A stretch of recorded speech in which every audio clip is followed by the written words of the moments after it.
कमजोरी, बेबसी, अज्ञान और अंधविश्वास। दोस्तों, एक वक्त था जब भारतवर्ष का आम इंसान खुद पर भरोसा करना लगभग भूल चुका था। अंग्रेजों के शासन में ज्यादातर लोग अपने आप को दूसरों से कम समझने लगे थे। गरीबी को किस्मत मान लिया गया था, डर को भक्ति का नाम दे दिया गया था और लोग धीरे धीरे ये सोचने लगे थे कि वो कभी भी आगे नहीं बढ़ पाएंगे। इंसान इंसान से मदद मांग रहा था, लेकिन अपनी ही ताकत पर विश्वास करना छोड़ चुका था। भारत सिर्फ जमीन पर ही नहीं, अपनी सोच में भी दबता जा रहा था। लेकिन हर युग के अंधेरे में कुछ ऐसे लोग भी होते हैं जिन्हें ये हालात हजम नहीं होते, जो ये मानने से इनकार कर देते हैं कि कमजोरी ही हमारा भविष्य है। और तब एक इंसान सामने आया, न तलवार के साथ, न सेना के साथ, बल्कि विचारों के साथ। एक ऐसा संत जिसने लोगों को उनकी भूली हुई ताकत याद दिलाई। ये थे स्वामी विवेकानंद जी, जिन्हें दुनिया पहले नरेंद्र नाथ दत्ता के नाम से जाना करती थी।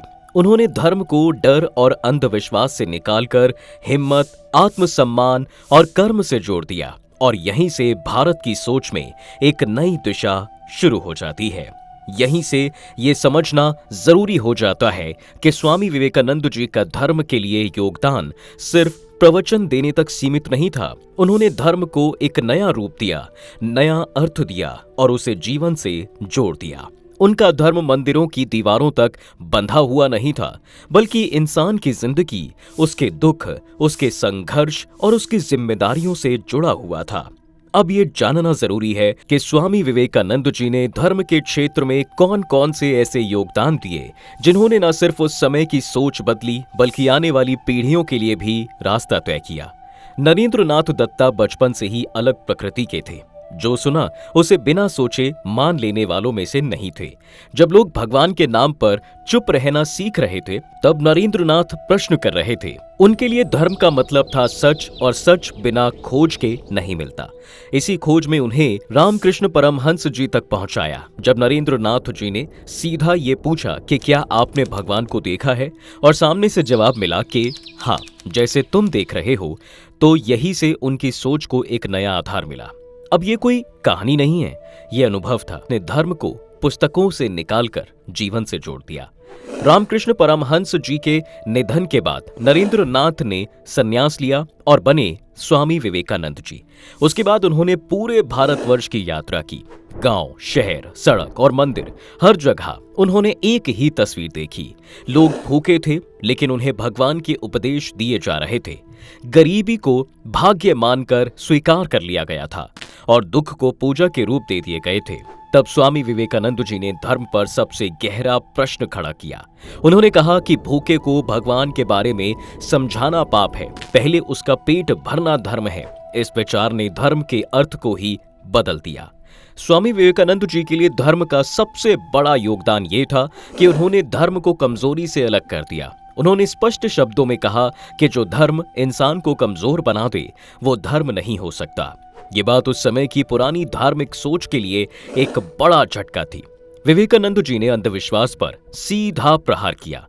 बिना समझे मानना, बिना समझे पूजा करना और पाप के डर में जीना, उन्होंने इन सब को धर्म कहने से इनकार कर दिया। उनका मानना था कि प्रश्न करना गलत नहीं, गलत है डर में जीना। और फिर वो पल आया जो सिर्फ स्वामी विवेकानंद जी की जिंदगी नहीं, बल्कि भारत की पहचान बनने वाला था। 1893 में अमेरिका के शिकागो शहर में विश्व धर्म सभा का आयोजन होता है। भारत से आए इस युवा सन्यासी को शुरू में कोई जानता तक नहीं था। न पैसा, न पहचान, न किसी की शक्तिशाली देश का सहारा। लेकिन जैसे ही स्वामी विवेकानंद जी मंच पर खड़े हुए और उन्होंने शब्द कहे, sisters and brothers of America, पूरा हॉल कुछ पल के लिए सन रह गया। और फिर जो तालियों का तूफान उठा, वो कुछ मिनट तक रुकने का नाम नहीं ले रहा था। ये सिर्फ एक संबोधन नहीं था, ये पूरी दुनिया को एक परिवार मान लेने जैसा एक संदेश था। उस भाषण में विवेकानंद जी ने भारत को गरीब, पिछड़ा या अंधविश्वास से भरा देश नहीं कहा, बल्कि सहिष्णुता, करुणा और आध्यात्मिक ज्ञान की भूमि के रूप में पेश किया। उन्होंने स्पष्ट रूप से कहा कि धर्म का मतलब किसी एक सच को थोपना नहीं है, बल्कि हर रास्ते का सम्मान करना है।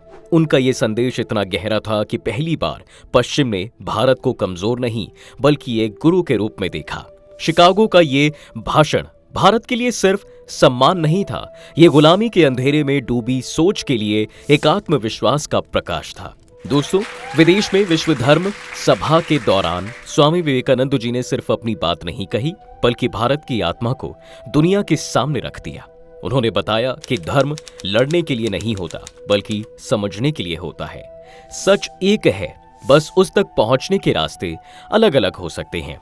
इस विचार ने धर्म के नाम पर होने वाली नफरत को सीधी चुनौती दी और दुनिया ने पहली बार भारत के धर्म को कमजोर नहीं, गहरी सोच के रूप में देखा।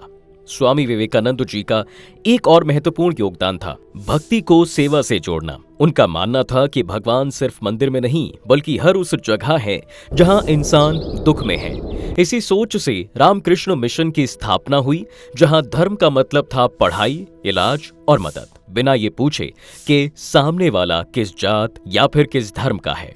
ये धर्म बोलने वाला नहीं, करने वाला धर्म था। उन्होंने सन्यास के अर्थ को ही बदल दिया। दुनिया से भागना सन्यास नहीं, बल्कि दुनिया के लिए जीना सच्चा सन्यास है। ये विवेकानंद जी का स्पष्ट संदेश था। उन्होंने गीता और वेदांता को भी आम इंसान के जीवन से जोड़ दिया और कहा कि ईमानदारी से अपना काम करना ही सबसे बड़ा धर्म है। स्वामी विवेकानंद जी का धर्म डर का नहीं, हिम्मत का धर्म था। उन्होंने जवानों को जगाया, उन्हें मजबूत बनने और जिम्मेदारी उठाने का संदेश दिया। उन्होंने अंग्रेजों से तलवार से लड़ाई नहीं की, लेकिन लोगों के मन से गुलामी का डर जरूर निकाल दिया। धर्म के जरिए उन्होंने भारत को आत्मसम्मान और खुद पर विश्वास वापस दिया। स्वामी विवेकानंद जी कोई मूर्ति नहीं थे, वो एक चेतना थे। एक ऐसी चेतना जो आज भी पूछती है कि तुम भगवान ढूंढ रहे हो या अपनी ताकत पहचान रहे हो। उनके धर्म का योगदान भारत की सोच को जगाने का योगदान था और इस वजह से उनका संदेश आज भी जिंदा है। तो मित्रों, द डिवाइन टेल्स पर भारत के गौरवशाली इतिहास के ऐसे ही महापुरुषों की कहानी हम लाते रहेंगे। हमारे प्रयास आपको अच्छे लगे तो वीडियो को लाइक और शेयर जरूर करें। साथ ही साथ आप द डिवाइन टेल्स स्टोर से पूजा की सामग्री और धर्म से जोड़ने वाली कई वस्तुएं खरीद सकते हैं। 20% एक्स्ट्रा डिस्काउंट के लिए आने वाली वीडियोस ध्यान से देखें। तो फिलहाल आज की प्रस्तुति में इतना ही। आपका बहुत बहुत शुक्रिया। धन्यवाद।